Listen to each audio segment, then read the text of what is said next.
Olá, olá. Boa noite. Boa noite a todos. Aqui quem fala é Tef Castro, através do meu Instagram. Venho abrir essa live hoje, dia 4 de janeiro de 2022. Feliz Ano Novo a todos. Que esse ano de 2022 seja ótimo. Que nos tragam muitas coisas boas. Só energia positiva para esse começo de ano. E estou iniciando essa série de lives. Eu vou falar um pouquinho agora na introdução sobre o objetivo dessa série de lives. Aguardar o pessoal entrar. Hoje a gente vai conversar com a Bel. Oi, Bel. Então, eu vou dar uma introdução inicialmente e já te chamo, tá bom, bem? Então, quem não me conhece, por favor, me siga no Instagram, aqui no @tefcast88. Eu também tenho o blog Peripécias de Tef e também tenho o YouTube. Na minha bio tem todas as informações. Eu sou técnico agrícola e amo aprender. Também tenho formação na área de agroecologia e amo aprender e passar conhecimentos. Assim como eu estou aprendendo, conversando com amigos da área, eu quero passar esse conhecimento. Por isso que hoje eu vou conversar com Isabel. Essas lives, essa série de lives, eu pensei em fazer agora no mês de janeiro para homenagear a nossa grande Ana Maria Primavesi, isso mesmo. Uma pessoa que agora no mês de janeiro fechará 2 anos de sua morte e que deixou um legado importante. Então, homenagem a toda essa bela trajetória de Ana Maria Primavesi, que foi agrônoma e professora, pioneira da agroecologia no Brasil. Fazer as lives é para levar ideias e conhecimentos na área de agroecologia, em sistemas realmente sustentáveis. Um tributo a esses 99 anos de vida de Ana Maria Primavesi, para a gente cada vez mais aprender o jeito melhor de produzir, da agricultura que faça bem para a nossa vida, para o alimento realmente saudável, que desenvolva não só um conhecimento na área agrícola, mas como um conhecimento social, a socioambiental, não é mesmo? Então, começamos 2022 em boa companhia com a Bel nesta live. Personalidades e pessoas profissionais importantes na área de agroecologia, sintropia. E tá bom o áudio, eu nem perguntei. E agrofloresta é o meu foco nesse mês de janeiro, falar com pessoas, principalmente na agroecologia, por conta do foco de ser homenagear a Ana Maria Primavesi. Tá certo? Então, 4 de janeiro de 2022, terça-feira, Isabel Modercin, @bel.melipona, que ela já está aí. Ela é daqui da Bahia, eu estou no momento na Bahia, não a região um pouquinho distante, mas a gente se conversa muito e eu gosto muito de ver cada vez mais, tá bom o áudio? Ah, ótimo! Cada vez mais o seu trabalho, principalmente o trabalho que ela tem feito através da Escola de Meliponicultura. É uma área que eu ainda não sou muito entendida, quero aprender cada vez mais. A primeira live que eu fiz com ela, junto com a Ana Bovoy, a gente conversou um pouco. Hoje eu dei mais uma pesquisada, desde aquele dia, então um pouquinho mais eu estou entendendo. Então, ela é mãe, meliponicultora, bióloga, mestra em antropologia, doutoranda em ecologia pela Universidade Federal da Bahia, é sócia do Instituto de Permacultura da Bahia, o IPB, sócia da Associação Nacional da Ação Indigenista, ANAI, fundadora da Escola de Meliponicultura, @Escola de Meliponicultura, para vocês olharem no Instagram. Deixa eu chamar ela aqui, gente. Deixa eu convidar. Só um minutinho. Turururu. Aqui. Vamos falar com todos que estão entrando. Daqui a pouco, para ficar mais fácil a conexão e ajudar até para ver aqui, que vai abrir 2 abas, eu vou desativar os comentários. E aí, quem quiser fazer pergunta, pode fazer ali pelo ponto de interrogação, viu?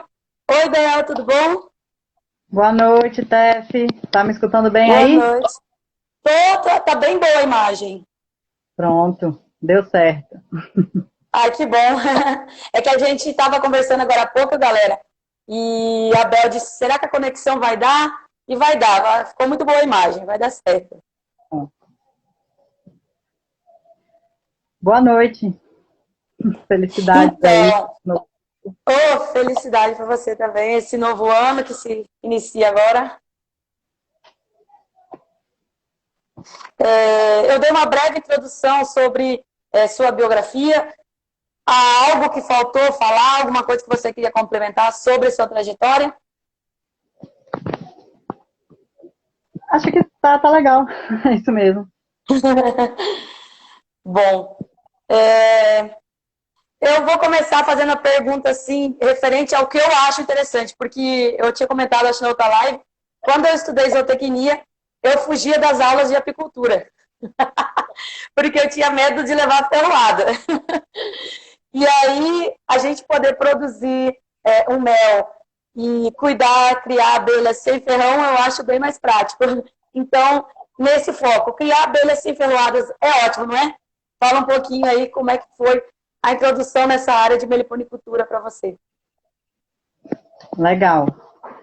Bom, eu também estudei biologia, né, na faculdade e não cheguei a ouvir falar de abelha sem ferrão na Universidade de Biologia, mas eu tive a sorte de trabalhar num território indígena, no sertão aqui da Bahia, na região de Paulo Afonso, Raso da Catarina, e aí lá eu me deparei com um povo, assim, profundamente conhecedor dessas abelhas, né, que eles chamavam de abelha mansa, e aí se abriu todo um universo na minha vida.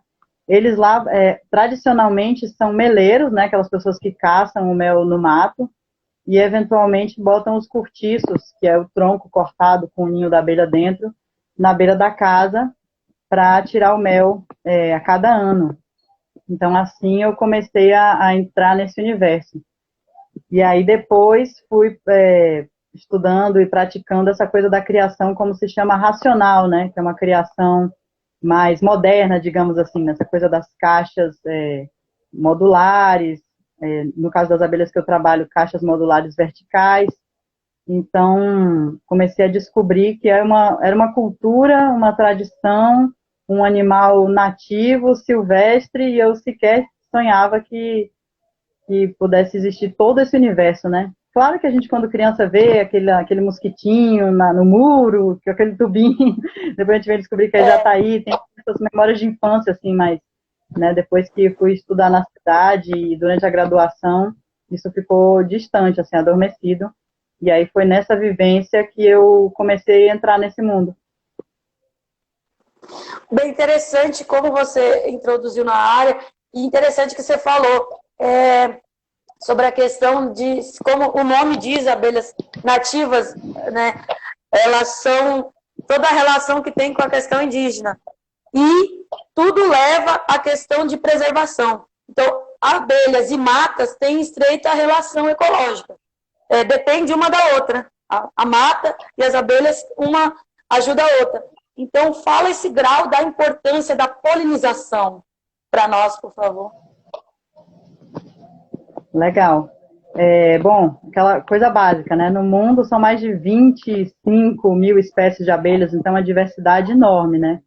A gente tem abelhas solitárias, abelhas sociais e uma variação de formas de organização entre uma socialidade complexa e serem totalmente solitárias. Então, falar de abelhas e polinização é falar de toda essa complexidade da biodiversidade. Então, imagine que tem plantas que são totalmente dependentes de uma espécie de abelha para serem polinizadas e produzir frutos e sementes e seguirem seu ciclo de vida, né, serem despertadas e seguir seu ciclo. E tem outras plantas que podem ser visitadas por várias abelhas, e várias abelhas cumprem esse papel de polinização. Então, assim, você tem, por exemplo, florestas que dependem de uma biodiversidade, né, para sua manutenção. E eu vejo, assim, a polinização como mais um elemento dessa complexidade, né? Já que a gente está falando de Ana Maria Primavera, uma complexidade que começa no solo, passa pela vegetação, e as abelhas têm um papel fundamental nisso. Eu acho fantástico imaginar um ser vivo que depende de outra espécie para sua reprodução, que são os vegetais, né? As angiospermas, as árvores com flores, plantas com flores, que dependem das abelhas, e outros polinizadores igualmente importantes, né?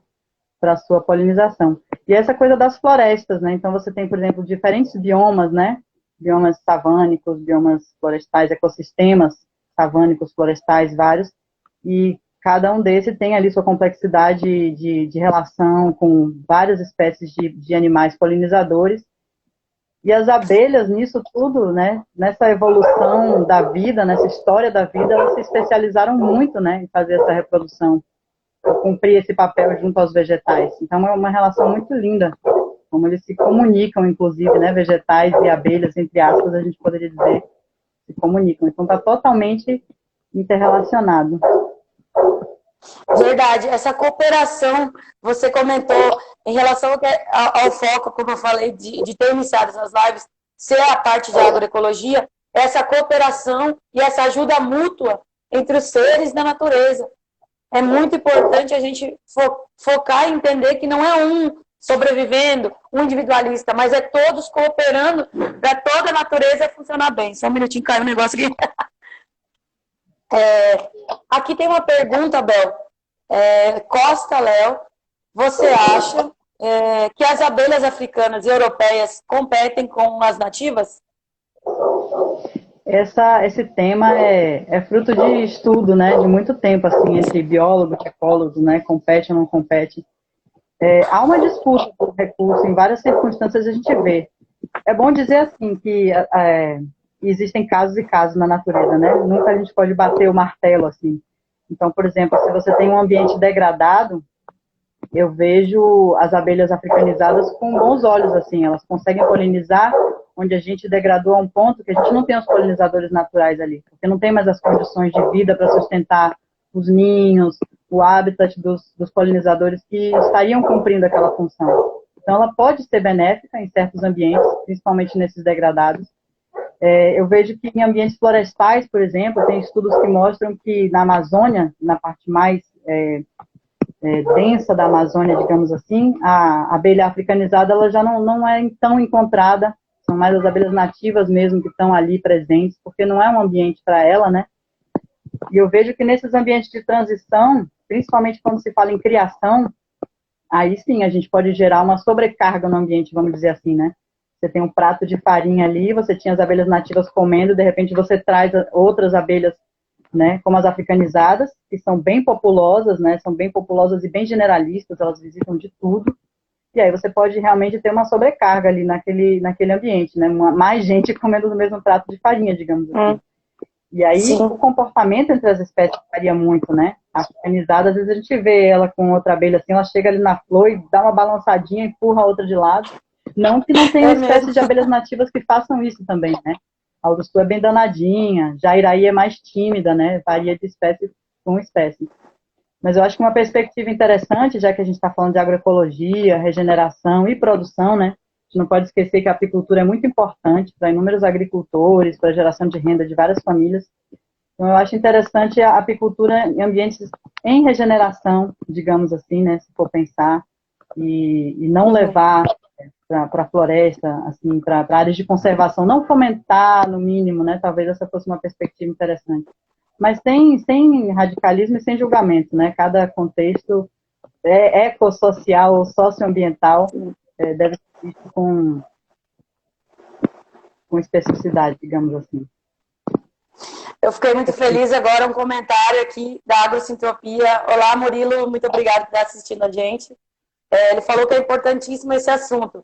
E realmente, você acabou de falar aqui a importância para a regeneração, a importância da polinização, como você já comentou, e tudo isso casa com o foco, pelo menos o meu de vida hoje, que é fazer agrofloresta, que é fazer produção agrícola, não só para eu vender um produto, mas também para eu melhorar esse ambiente. E quanto mais eu melhorar o ambiente, mais vai vir polinizadores.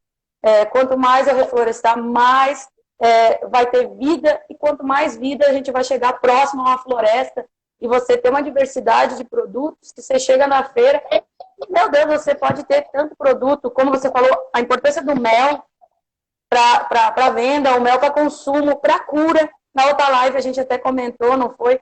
Da jataí, a importância do conhecimento dos antepassados, dos ancestrais da gente, esse conhecimento, essas curas da natureza, né? Eu acho importantíssimo a gente debater isso.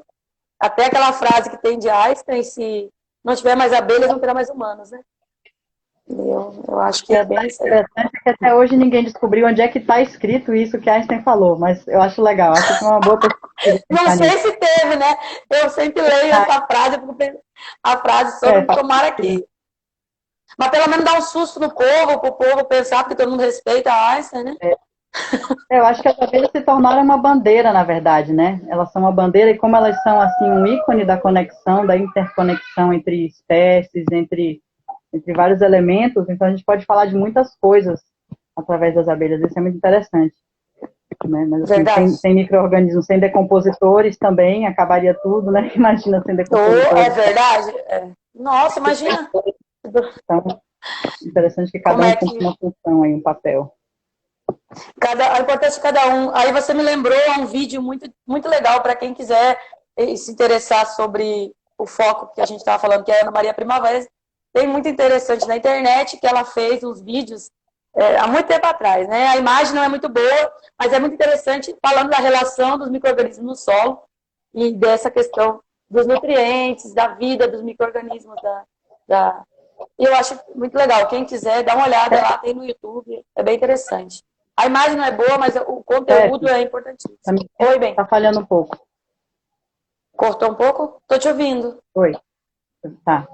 Já que você está falando do solo, posso trazer uma perspectiva antroposófica da produção de mel? Claro, por Interessante favor. que num dos livros, né, numa das conferências, Rudolf Steiner trata das abelhas, né? E é um produto, o mel, ele é um produto que começa no reino mineral, digamos assim, né? Porque depende das rochas para compor o solo, da ação dos micro-organismos. Aí, esses minerais, essa coisa toda é absorvida pelas plantas, né? Que através da fotossíntese agregam carboidratos, né? Açúcares e formam um néctar. Então, já tem a presença do reino mineral ali. Depois, essa energia solar transformada em açúcar para formar o néctar. Esse néctar é coletado pelas abelhas, aí já entra no corpo delas, é processado por elas, elas regurgitam isso dentro da colônia, vai sendo processado pelas outras abelhas, e depois o criador de abelha vai lá, né, e coleta isso das abelhas e compartilha com os outros seres humanos, assim, eu acho bem bonito esse caminho que o mel faz, né, do Nossa, mineral, vegetal, animal, até a sociedade mesmo. que bonita essa visão. Eu nunca tinha ouvido desse modo. O jeito que você falou, muito bonito, realmente. A gente vê todo o processo, como chega até o produto mel. Muito legal. E a relação, como você falou, do solo. Massa. Alguém botou uma frase aqui bonita: a natureza nos mostra o tempo todo que tudo se completa, nada é suficiente isoladamente. Muito bonito. F. Froes 55. Legal. Bom, você falou em questão de biomas agora há pouco. Abelhas indígenas, sem ferrão, tem muitas espécies. Eu não sei se está correto, me corrija aí, que eu estava dando a pesquisada.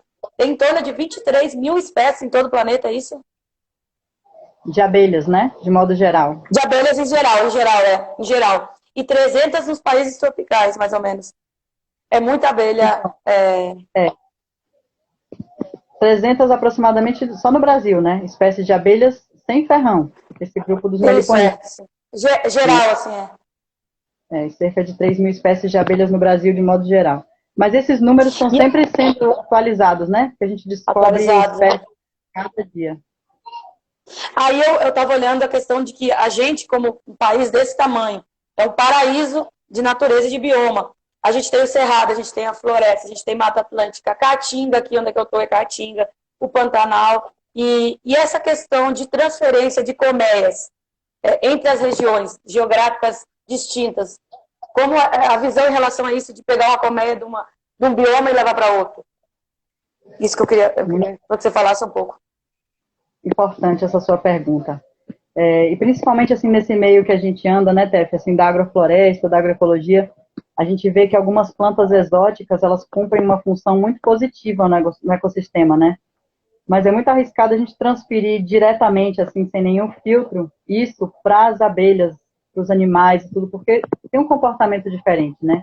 Então a gente vê assim, a gente trouxe a apis mellifera de outros continentes, né? Europa, Ásia, África, e enfim, quando a gente bota um tucunaré num rio, né? A capacidade de predação que ele tem, então nem sempre o efeito de uma de um deslocamento desse, né, de um transporte desse, ele pode ser positivo, embora a gente possa se perguntar o que é positivo e negativo, mas assim, no caso das abelhas, então, entrando especificamente das abelhas indígenas sem ferrão, primeiro que não tem necessidade, você falou, são mais de 300 espécies, né, cada cantinho desse país, desse território, tem uma espécie, aí que está aí há milhões de anos, né, então assim, se ela está ali há milhões de anos é porque ela já está em comunicação com toda a vegetação local, com o clima, ela já está completamente adaptada àquele local. Então, provavelmente ela é mais produtiva ali, ela é mais, ela se desenvolve melhor ali e não precisa você levar de um lugar para outro. Depois que você pode trazer uma colônia da Caatinga para a Mata Atlântica, provavelmente ela vai morrer. Às vezes a pessoa fala, estou criando há 2 anos e está dando certo. 2 anos é muito pouco tempo. Né? Às vezes ela morre depois disso. Depois, se ela se der muito bem, ela pode começar a ocupar aquele ambiente. E a gente não sabe o que vai dar dali para frente. Depois você pode transportar doenças, né? E depois é contra a lei. Então, são muitos fatores contra isso. Eu digo assim, se fosse para salvar, resolver a fome no mundo, né? Mas nem é para isso, né? Tem muitas alternativas, tem muitas espécies, tem muitas coisas que a gente pode fazer. Não há necessidade de ficar nesse transporte de abelha para lá e para cá, assim, ou pelo menos de uma perspectiva agroecológica, regenerativa, conservacionista, não é interessante, né? Elas são muito, tem abelhas que são mais rústicas, que suportam melhor mudança de temperatura, umidade, tem outras que são super sensíveis, né? Tive uma experiência uma vez de criar uma abelha mandaçaia, a Melipona quadrifaciata, que ocorre aí na sua região, e tem alguns municípios na Bahia que ocorre a mandaçaia e ocorre a uruçu, sendo que uma está em locais mais úmidos daquele município e outra está em locais mais secos. Então, num território pequeno, você vê que elas têm uma escolha pelo habitat, né, onde elas vão ocupar. E o transporte, às vezes, bem próximo, já causa, elas já sentem. Então, ela se torna menos produtiva, ou ela definha. Então, geralmente é prejuízo fazer esse tipo de transporte. Nada indicado. E essa questão também vem novamente a questão agroecológica e agroflorestal, porque a base de tudo é você aproveitar o que você tem na sua região. É você consumir e criar e desenvolver cada vez mais o que tem no seu bioma e na sua região.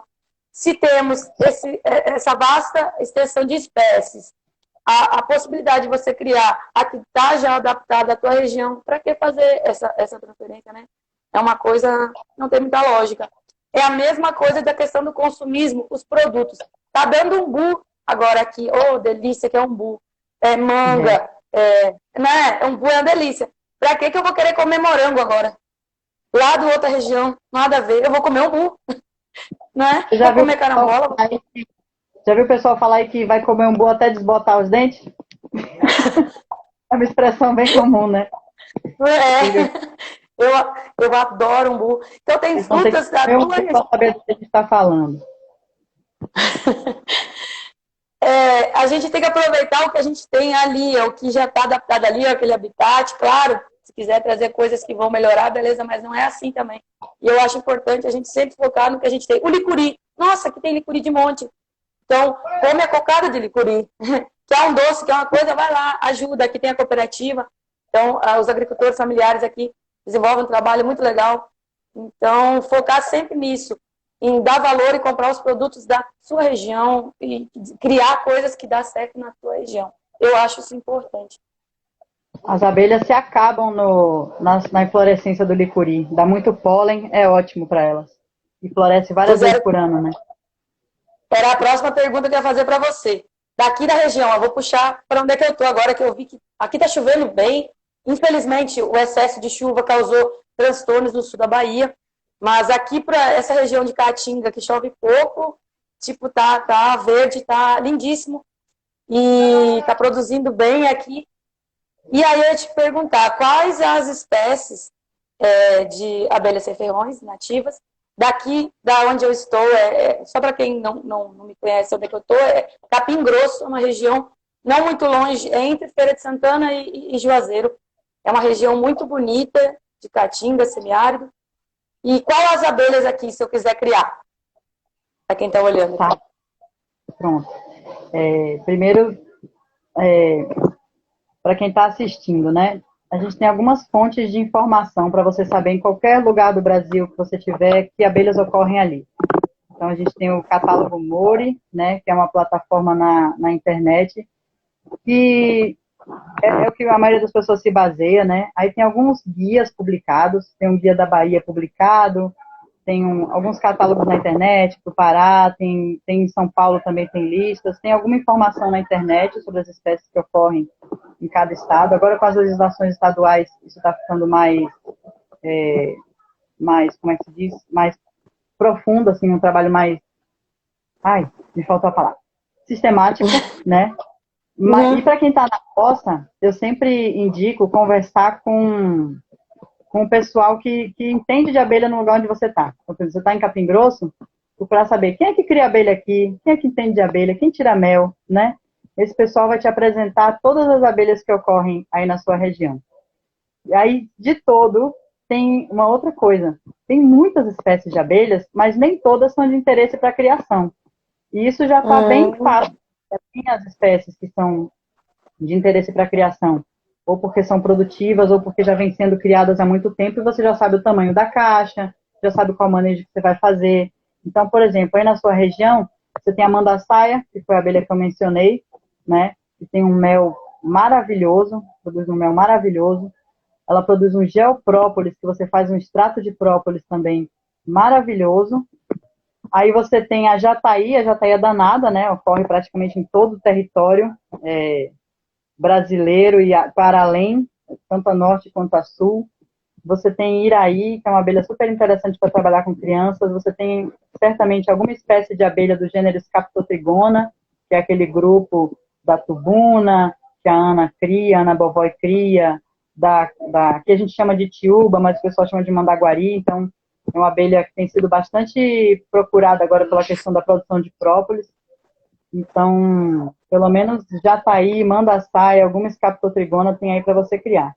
Aí arapuá, mas arapuá ninguém vai criar em caixa, ela tem uma outra estrutura de ninho, outra história. Cupira, que é uma abelha que constrói ninho em cupim também, que a gente não cria em caixa. Agora que eu vi o comentário daquela frase que você falou, da minha ídola, que você fala, né? Minha mãe escreveu aquela frase bonita. Olha! Oi, mãe. Essa mãe, eu adorei a frase. Então, eu indicaria para você criar essas aí. Sim. Mandar. Ali na... Desculpa, eu te cortei.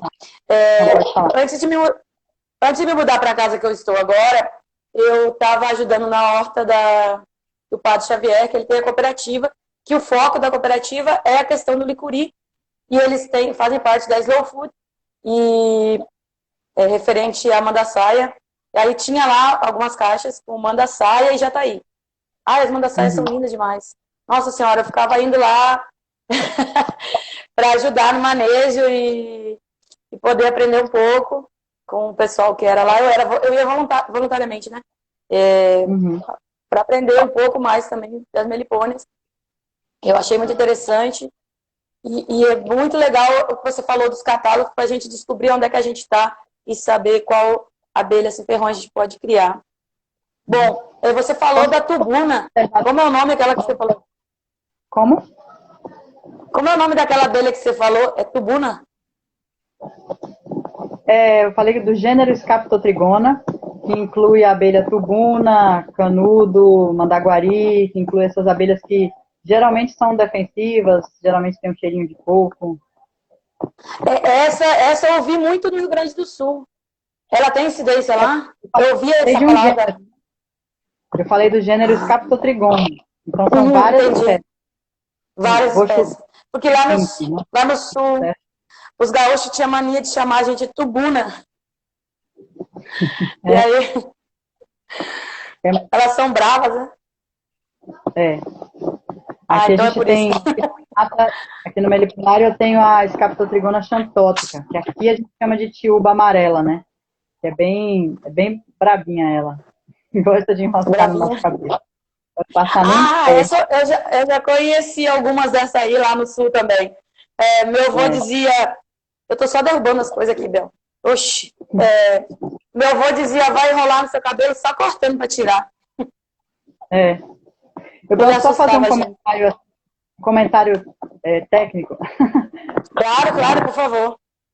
Esse grupo, né, esse grupo que a gente chama de abelha sem ferrão, o nome abelha sem ferrão é um nome popular, né, o nome que se popularizou Sim. chamar que a ciência acadêmica, Scapula trigona postica é tubi, que existe em Capim Grosso. Quem falou aqui foi o professor Rogério Alves. Olha. O professor Rogério Alves é um dos maiores pesquisadores do mundo sobre as abelhas indígenas sem ferrão, meliponicultura. Agradecer a presença. E o mestre Nossa, Cobrinha. a gratidão, gratidão. Cobrinha de abelha. Tá até divulgando, né, a situação lá, enfrentou com as chuvas e força lá para o quilombo para reerguer algumas coisas que ficaram debaixo d'água lá, entre elas as abelhas, infelizmente. Foi muito triste. Foi muito triste o que aconteceu lá e ainda estou precisando de muita ajuda lá. Tem vários grupos, né, fazendo esse movimento. Quem ainda não se coligou, se associou com algum grupo desses é interessante, porque tem várias precisando de bastante ajuda. Então, Scapula trigona postica, anotou? Então, só porque aí muita gente fala as meliponas, as melipônias, mas assim, abelhas sem ferrão seria o nome popular que todo mundo fala, ou abelhas nativas sem ferrão, ou abelhas indígenas sem ferrão, né?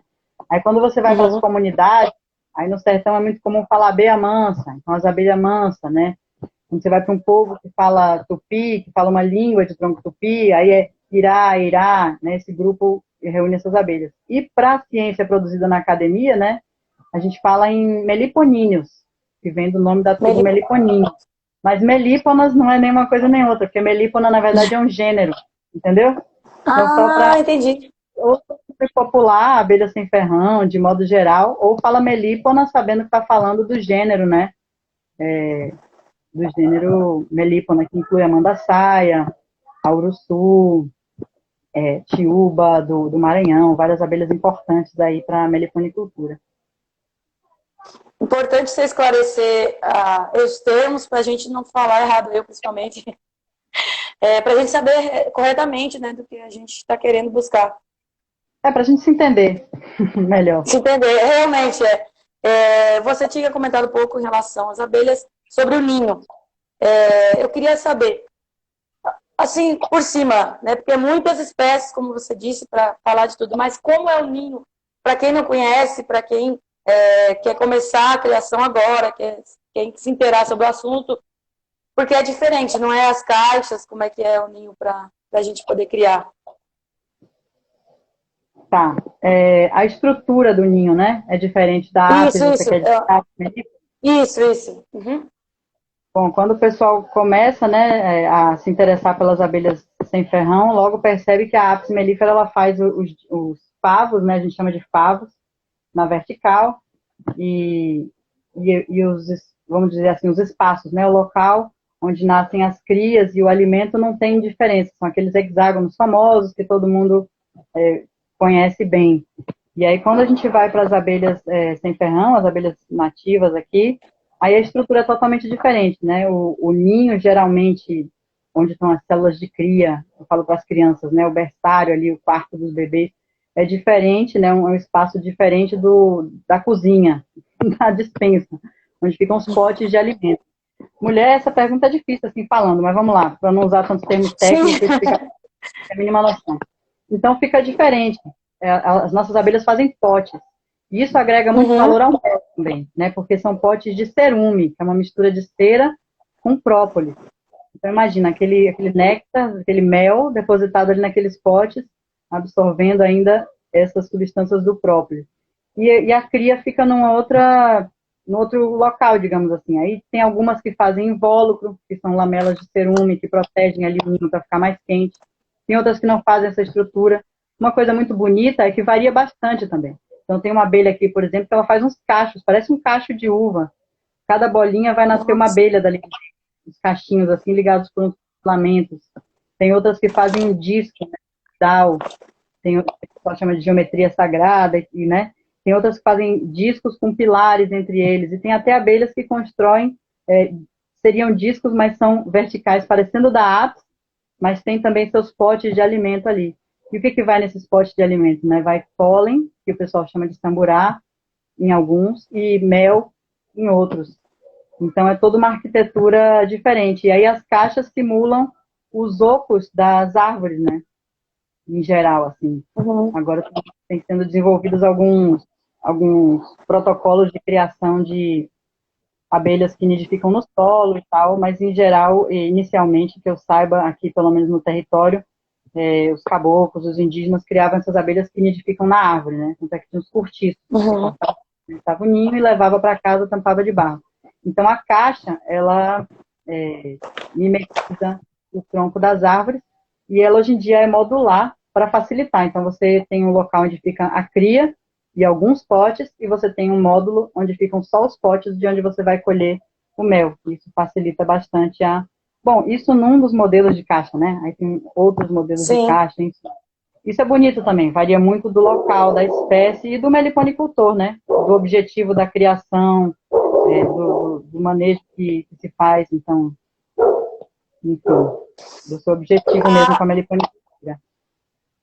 E é muito bom para a área educacional mesmo, porque você pode, que nem você falou de criança, de falar para a criança que é o berçário, é muito bom para explicar para as crianças, começar a introdução das crianças na área agroecológica e na área de abelhas mesmo, para elas entenderem como é o funcionamento da abelha e tudo. É muito educacional você poder lidar com as melipônias. É muito mais prático, porque não vai ter ferroado, não é arriscado. Oi? Com as abelhas sem ferrão, os meliponíneos ou as melíponas. Melipônias. Sim, Tá certo. É verdade. É muito bom. E aí já vou puxar para o lado da escola de meliponicultura, que você é fundadora. E quem ficou curioso das explicações que a Bel falou aqui, quer tirar mais dúvidas, né? Entre lá no @ Escola de Meliponicultura. E, então, essa parte educacional, eu acho muito importante. Primeiramente, para a educação ambiental, eu acho que tem que cada vez ser mais desenvolvido no nosso país. Um país desse tamanho, com esse território de tanto tipo de vegetação, de animais, a gente tem que levar isso para as crianças. Porque eu só amo tanto a natureza, porque eu tive desde bebezinho o contato com a natureza, o contato dos meus pais me mostrando, isso é tal coisa, aquela árvore é assim, não sei o quê. Então, esse contato desde cedo, eu acho importante. Deveria ser pré-requisito para ensino fundamental, sinceramente. Aí eu queria a sua visão em relação à educação ambiental para as crianças no nosso país. Eu queria ver sua visão. Legal. Eu prefiro falar em educação, de modo geral, mais do que educação ambiental, né? Porque isso já pressupõe uma separação, e essa separação é muito própria de uma certa cultura, né? De um certo povo, de uma certa sociedade, outras culturas que não concebem essa separação dessa maneira, assim. Então, assim, essa coisa da escola, né? De modo mais direto, assim, a escola institucional, né? Veio muito forte para mim depois que eu tive minhas filhas, né? E aí eu me aproximei muito da escola delas. E foi muito legal porque eu levei uma proposta que as escolas abraçaram, que era de ensinar meliponicultura e horticultura, não como uma aula, isso, sabe? Uma vivência que você faz uma vez na vida e pronto, mas assim, de incorporar no dia a dia, junto com a responsabilidade que isso traz. Porque você ir lá e fazer uma experiência do feijãozinho, de botar no vaso e depois levar para casa, é legal, mas não carrega a responsabilidade que tem de você conseguir produzir, colher, e da criança entender que ela vai botar a semente uma vez, ela vai enterrar muito fundo, aí não vai brotar, no outro dia vai botar muito superficial e não vai brotar, e a gente fica fazendo aquilo. A gente teve essa experiência de por 2 anos, todos os dias eles tinham esse trabalho, tinha que botar o resto do lanche orgânico na composteira, aí quando ficava pronto tinha que pegar o adubo, botar ali para nossa hortinha, tinha que o momento da colheita, né? Então você vê que tem uns que se envolvem com o momento da colheita, vamos fazer uma feira, vender, aí pronto, aí a criança fica logo, né? Eu tinha um aluno que não quis saber de pegar na enxada hora nenhuma, mas na hora que foi para organizar a feira, A gente pode vender para os pais? Pode. Ele se animou. Então, você vai vendo as aptidões de cada um também, né? E quando ele viu que ele ia colher, que ele ia vender, que aquilo... Aí ele, da próxima vez, né, no outro ciclo da horta, quando a gente reiniciou, ele se animou bastante, ele se envolveu de uma outra maneira. E com as abelhas a mesma coisa. Então, a gente tinha a horta e tinha as flores também que a gente plantava. Então, 11 horas é muito fácil plantar nas escolas, é muito fácil deixar o coentro florir. Tinha limão em uma delas, mas a gente também pode plantar, enfim, urucum, pitangueira, desde árvores, arbustos, até flores rápidas, né, de ciclo rápido. E aí a criançada vê essa interação, né, ter as abelhas ali na escola, ver os ciclos, né, que no inverno elas se recolhem, a gente tem que dar uma manutenção de acompanhamento, que no verão, aqui, né, no nosso caso, aqui na Salvador, região metropolitana, funciona assim. E que na primavera, verão, elas começam a produzir, ver as abelhas ali no que eles plantaram, colher o mel. Vou falar uma coisa para vocês aí, ó. Você tem uma caixinha de jataí, pegar aqueles potinhos de mel de jataí, botar na boca, morder, sentir aquele mel vazando pela boca, a criança não vai esquecer isso mais na vida, ninguém vai esquecer isso mais na vida. É tudo demais, ficar mastigando aquela cerinha, sabe? Então isso entra de uma maneira muito profunda na criançada, eu acho assim. Eles se envolvem de uma maneira especial. Então, essa é a visão que eu tenho e como eu gosto de passar, né? De uma maneira que é uma responsabilidade, mas é divertido e tem espaço para todo mundo, cada um com seu talento, com a sua vontade, com a sua habilidade, se envolve nesse cuidado da comunidade, né? Da comunidade como toda a comunidade escolar, em algum momento os pais se envolvem também. E a ideia da escola de meliponicultura, esse nome escola, é porque a gente ficou com uma visão de escola, né? Que a escola se tornou algo quase pejorativo. Então a ideia é desconstruir isso, porque a escola era para ser um lugar prazeroso, né? Um lugar para você aprender as coisas com prazer. E a gente que gosta de abelha, que gosta de planta, que gosta de agrofloresta, para mim não tem, não tem trabalho e férias, e eu não trabalho a semana toda esperando o fim de semana, entendeu? Eu, ao contrário, eu fico ansiosa para trabalhar, para mexer nas minhas abelhas, para mexer nas plantas aqui. E é isso que a gente quer passar. Então, não é para ser algo forçoso, nem algo folclórico, no sentido, entre aspas, assim, mas é para mostrar com sentimento mesmo que a gente faz aquilo porque ama, mas que tem uma responsabilidade envolvida. Essa é a minha ideia. Sim, e quando faz o que gosta, não é trabalho, né? É uma coisa tão boa, é um trabalho com prazer, realmente. E o exemplo é importante. Isso que você falou, essa educação desse modo, é o exemplo. As suas filhas vão ver você fazendo, vão recriar isso. Então, muitas vezes, a educação começa desse modo, porque a criança já chega numa escola formal já com algo que ela viu em casa. Então, se a gente em casa, eu não sou mãe ainda, não sei, não pretendo ser, mas, tipo, quem é mãe, pai, sabe o quanto o exemplo é importante. Falou um negócio, mas não está fazendo, não adianta. A criança vai ver aquilo e com prazer, e com vontade, alegria. Algo divertido, algo que entretém, que seja como uma brincadeira, vai ser bem melhor para a criança assimilar esse conteúdo, né? Uhum. Bom, voltando à questão... Eu não enxergo muito bem aqui os comentários dessa distância que o celular fica de mim. Se você quiser ver alguma pergunta, se tiver alguma coisa assim, você me fala, tá? Eu não tô falando para você. Eu vi um comentário sobre respeito. E eu achei interessante essa questão também referente à educação, porque diz respeitar o meio ambiente. A criança vai desenvolver o respeito, o adulto será um ser mais respeitoso com tudo em volta, através desse conhecimento. Senão ele não vai ter respeito. Ele vai lá derrubar uma árvore e vai achar que é nada demais. Tipo, eu já vi muito isso, não dá a mínima importância, passa por cima de tudo mesmo e não desenvolve esse olhar que a gente tem. Pelo menos eu sinto, você também tem esse olhar de... entender parte, sabe? A gente precisa saber que a gente é parte. Não é nem se reconectar nem nada, porque conectado a gente está. A gente tem que entender que a gente é parte disso e é isso, né? Não ficar achando que é a parte que pode controlar e que pode... Porque não pode. Não tem como. Como diz o Raul Seixas, né? O planeta dá uma sacudida e a gente cai fora, que nem pulga do cachorro. E nesse momento de mudança climática, tudo que vem acontecendo, a pandemia, A gente achar que a gente é mais do que a natureza, meu Deus do céu, a gente não está aprendendo nada com isso, não está evoluindo. De entender que a gente é parte de tudo isso e que é tudo interligado. A relação entre os seres humanos, os outros animais, as plantas, tudo está ligado para o funcionamento do planeta. É bom que você falou isso aí, não é nem reconexão, a gente já está conectado e a gente só tem que entender essa visão e tratar melhor o nosso habitat. Porque o planeta vai continuar, mas nós, do jeito que a gente vem tratando o planeta, não sei não se vai estar tão habitável para a gente. Até sobre essa questão, até vou te perguntar disso. A sua visão em relação a tudo que vem acontecendo desde a pandemia, que está sendo algo bem complicado, as mudanças climáticas que a gente vem sentindo muito bem, essas mudanças. Qual a sua visão de nosso papel nesse ano que se inicia em relação ao nosso planeta e nosso habitat? Isso é complexo, hein? Para contextualizar junto a coisa das abelhas, né? Sim, claro. Ai, meu Deus. Eu acho que a gente tem que fazer o que gosta, sabe?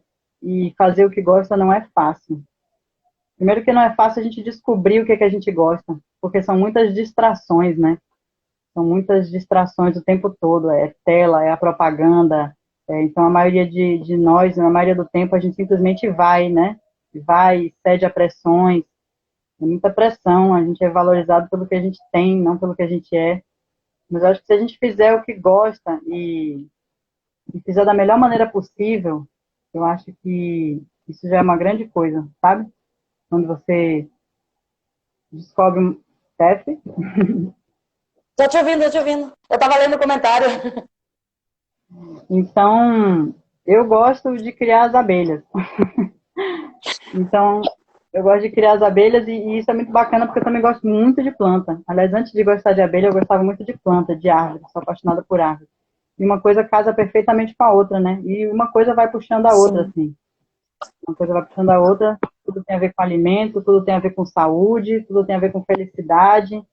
E aí a gente já associa a samba de roda, a capoeira angola, e de repente a gente faz a nossa festa, não precisa estar pagando horrores para ir para um show, para um camarote. Então, eu acho que é isso, a gente procurar ser mais genuinamente feliz, eu acho que já faria uma grande diferença no mundo, porque infelizmente a gente vê muito sofrimento, né? Quem não tem, quem tem demais, de toda parte a gente vê muito sofrimento, assim. Então, espero que a gente se encontre. Eu vejo a Nação Zumbi, né? Para falar de mais um grupo de música, parece às vezes que a gente está sendo meio Nação Zumbi, assim, uma certa humanidade de um modo geral, simplesmente andando. E de resto é isso. Não, é bem isso aí. É difícil a gente saber o que a gente... Oi, pode falar, Bem. Não, é isso. Plantar nunca faz mal, nunca é demais. Plantar. Eu li um comentário ali, Ser Dantares falou sobre plantar para as abelhas nativas. Isso, plantar para trazer mais abelhas para aonde você está.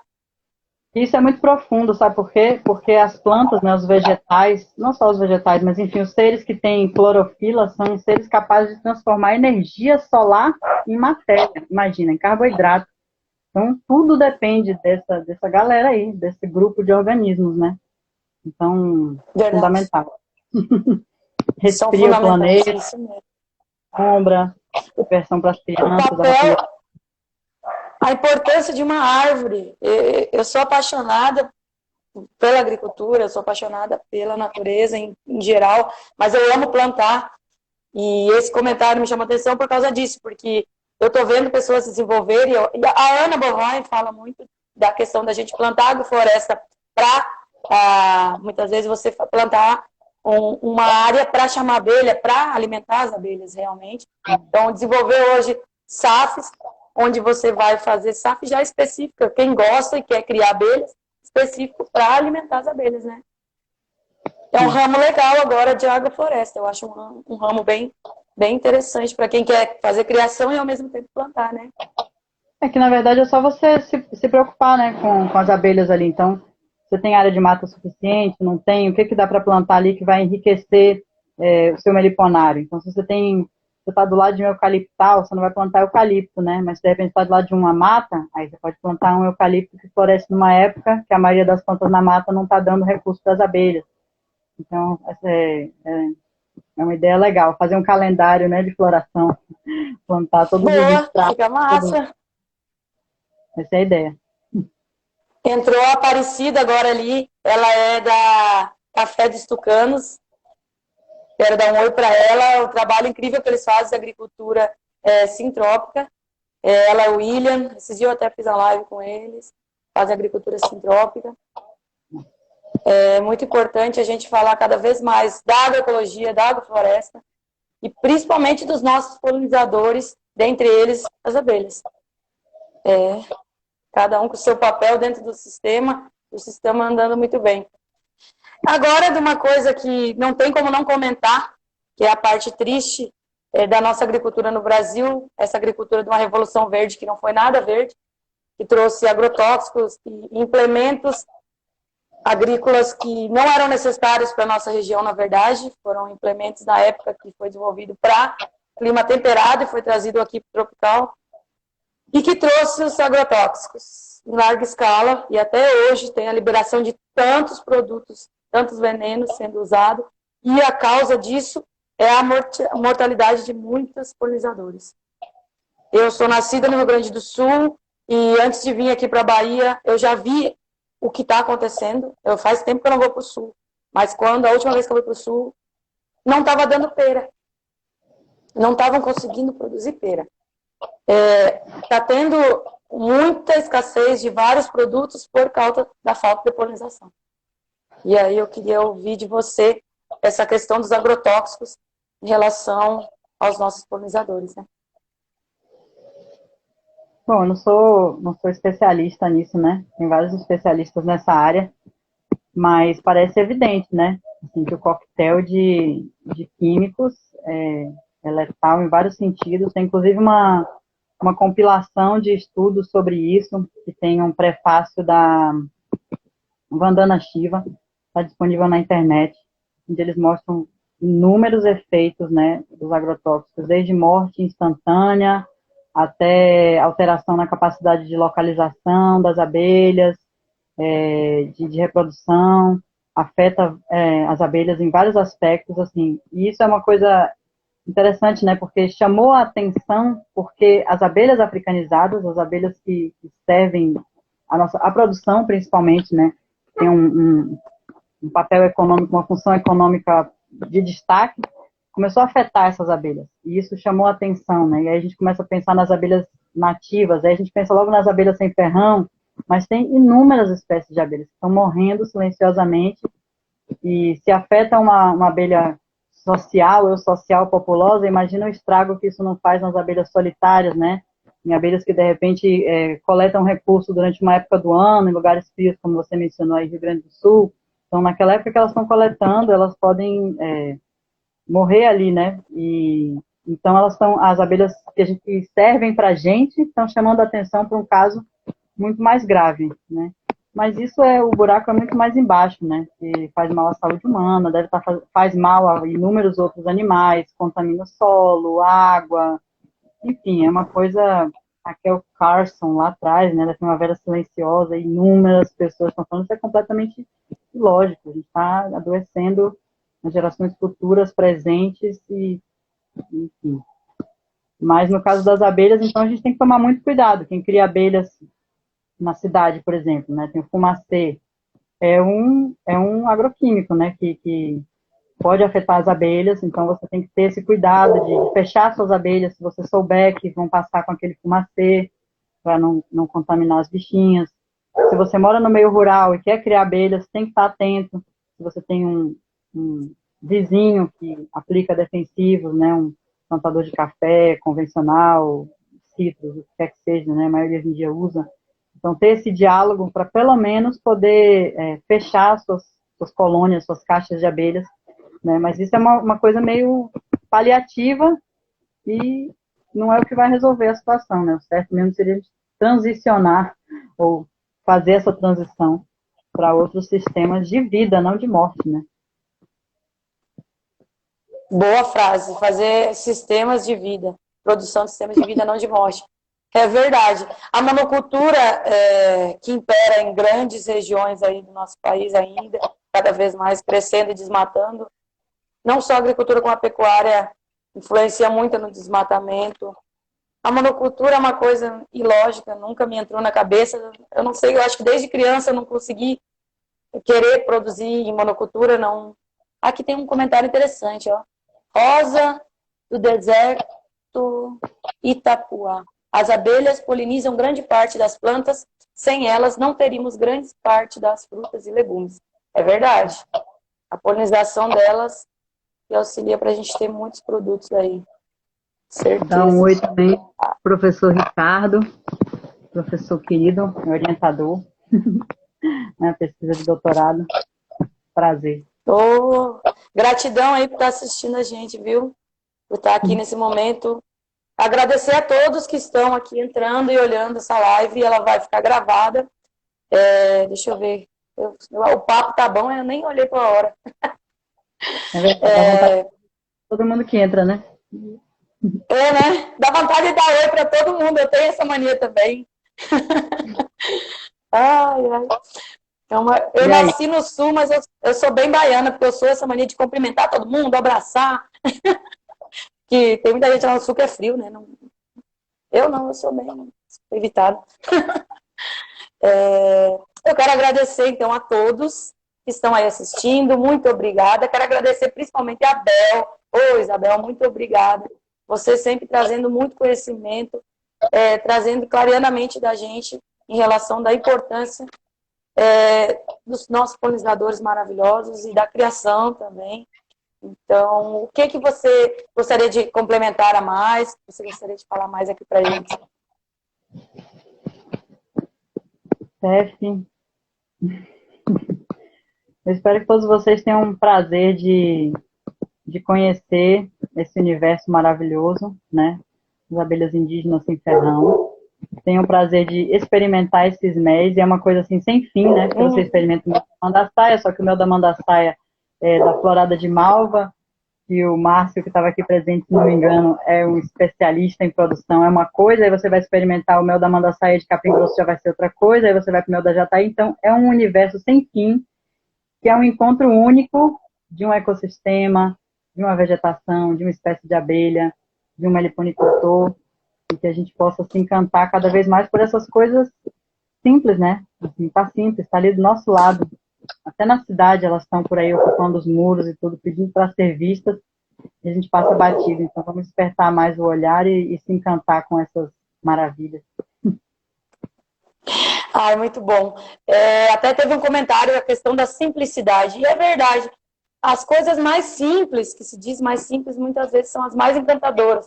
Você simplesmente parar e olhar uma flor, uma abelha paradinha ali, se alimentando, ou pegando pólen. É uma coisa tão simples, mas uma coisa que enche os olhos da gente. Então, abra o seu olhar para o simples. Que o simples não é tão simples assim, não, é complexo. Como diz a própria agricultura sintrópica, né? Do simples ao complexo. É um mundo sem fim. Quando a gente gosta, vai ver uma coisa, outra coisa, outra. É um mundo sem fim de aprendizado. Verdade. Então, muito obrigado, Bel. Foi um grande prazer.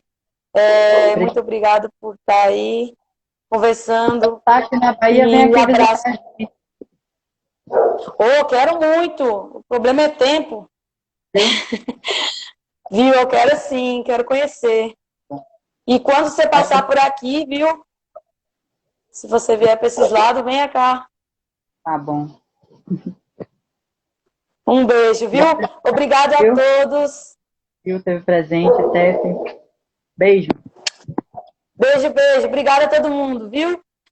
Deixa eu só terminar dando um recadinho, que quinta-feira vai ter live com o Eurico Viana. E esse mês de janeiro vai ter 2 lives, mais ou menos assim, por semana.